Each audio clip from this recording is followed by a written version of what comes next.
Class. आज आप Thallophyta के बारे में अध्ययन करेंगे। ये थैलोफाइटा प्लांटी जगत में आपको पिछली क्लास में हम डाटा में बना करके टेबल बना करके दर्शाए थे। क्रिप्टोगेमस का ये डिवीज़न है, विभाग है। क्रिप्टोगेमस को 3 विभाग में बांटा गया था। ये पहला विभाग है थैलोफाइटा। तो थैलोफाइटा का विशिष्ट लक्षण मैं पिछले क्लास में भी बताई थी और अभी आपको बतला रहे हैं कि थैलोफाइटा का जो भी सदस्य है उसका शरीर विभेदन रहित होता है। इसका अर्थ हुआ कि उसमें जड़, तना, पत्तियां स्पष्ट रूप से अलग अलग दिखाई नहीं देती और उसका शरीर जो है वह वास्तव में बना है थैलस से, इसलिए शरीर जो है वह थैलस ही कहलाता है। अधिकांश पौधे जो होते हैं वे जलीय होते हैं।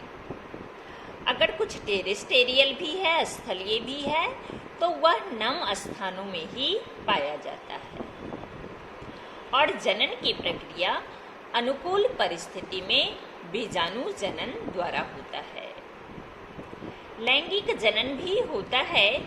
ये साधारण और एक कोशिकीय होता है। लैंगिक जनन में आप पढ़े होंगे नीचे क्लास में कि युग्मक का संयोजन होता है, संगलन होता है, संयुग्मन होता है। लेकिन थैलोफाइटा में युग्मक संयोजन के पश्चात भ्रूण का विकास नहीं होता।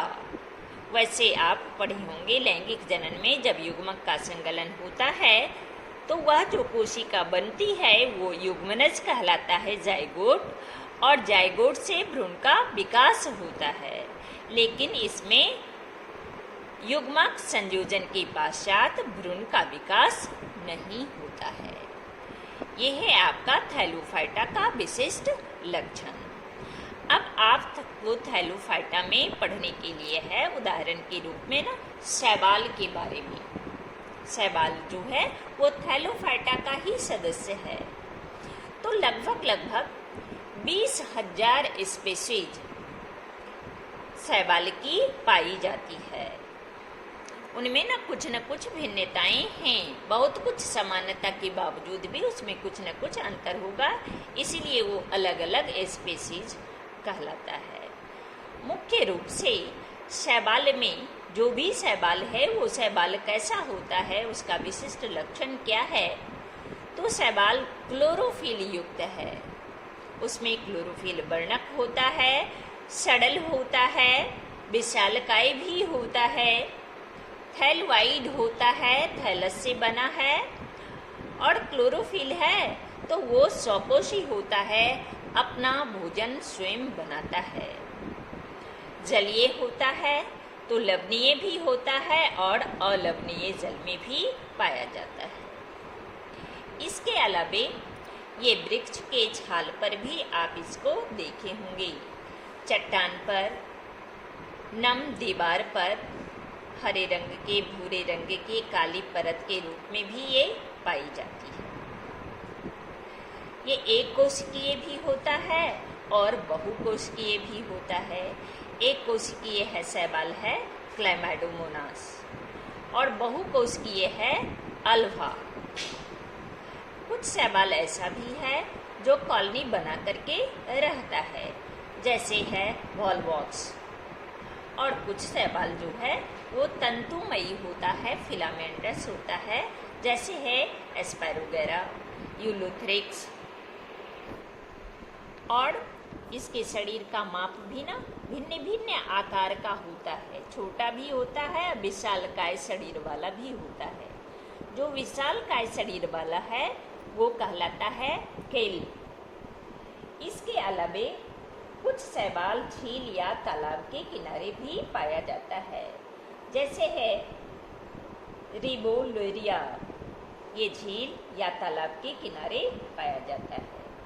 कुछ शैवाल पानी की सतह पर तैरता भी है और कुछ अधिपादप के रूप में पौधे की टहनियों पर भी पाया जाता है।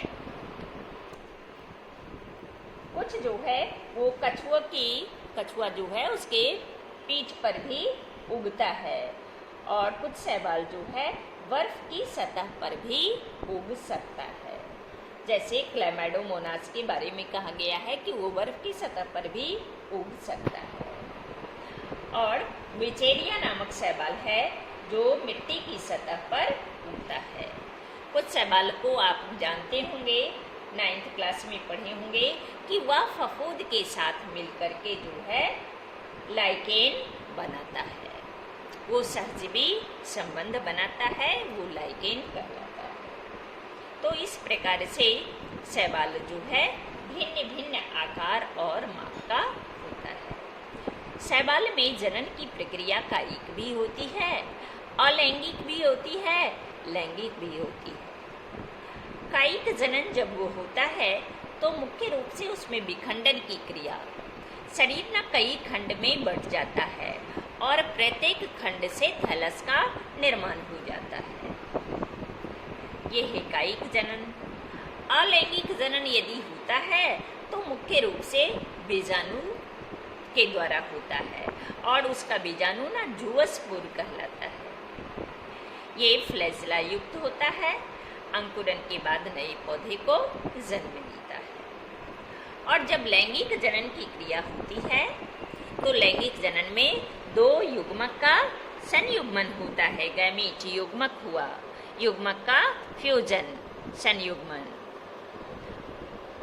ये गैमीट जो है फ्लैजिलेट होता है यानी फ्लैजिला युक्त होता है और समयुग्मकी यानी कि समान आकार का होता है, जैसे है क्लैमाइडोमोनास।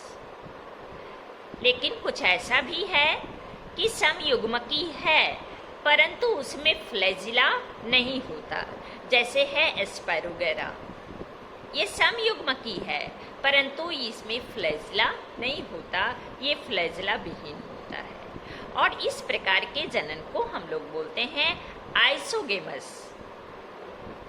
और अगर दो अलग अलग साइज का आकार का युग्मक एक दूसरे के साथ संयुग्मन करता है तो उसको हम लोग बोलते हैं एन आइसोगेमस, असमयुग्मकी, क्योंकि युग्मक जो है असमान आकार का है।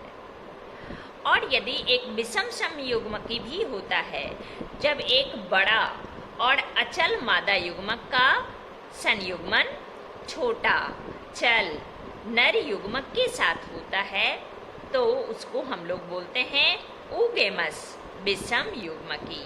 जैसे में उदाहरण में आपका आएगा वॉल्वॉक्स और फ्यूकस। अब इसके बाद के क्लास में आप जानेंगे आपको शैवाल 3 प्रकार का होता है।